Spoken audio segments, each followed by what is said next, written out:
You've seen the Faustian penguin, but get ready for the Chestertonian spider.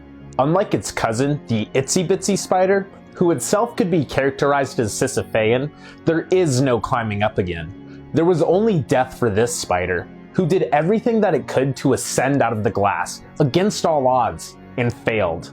All that time, energy, and effort, for nothing. But was it really for nothing? Or is that true nobility? To do your duty regardless of outcome, like the Roman soldier at Vesuvius Spengler so admired. To play the hand you are dealt to the best of your ability, regardless of who wins the game. The spider was not capable of pondering its chances of survival, wondering to itself if it could escape or not. It only knew one thing: climb. If the glass was shorter, it would have escaped. But it could not have known the height of the glass or how much silk it had to spin. It could only do its very best. That is the whole point.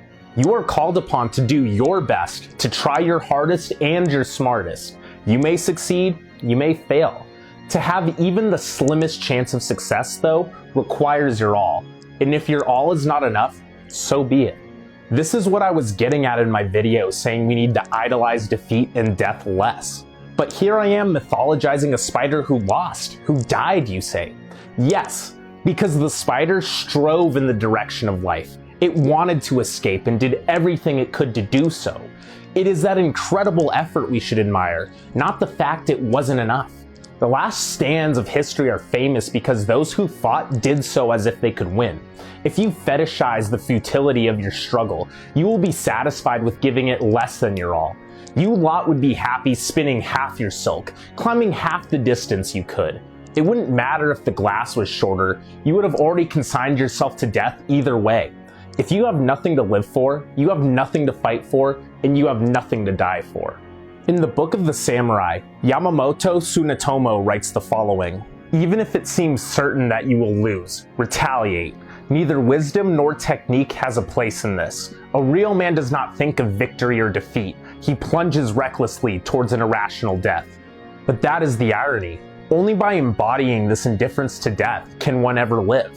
One who fears defeat will never win. Now we can talk of G.K. Chesterton, who takes this view. Courage is almost a contradiction in terms. It means a strong desire to live, taking the form of a readiness to die. Going on to say, he must seek his life in a spirit of furious indifference to it. He must desire life like water, and yet drink death like wine.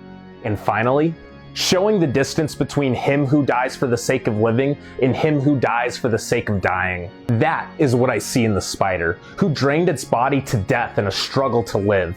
That is what I think the way forward is, in the dark and myopic times that we live in, where it seems like the only choices are to accept defeat or destroy yourself on your own terms.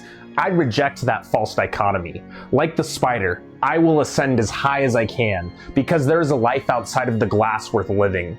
Let the length of my silk decide my fate.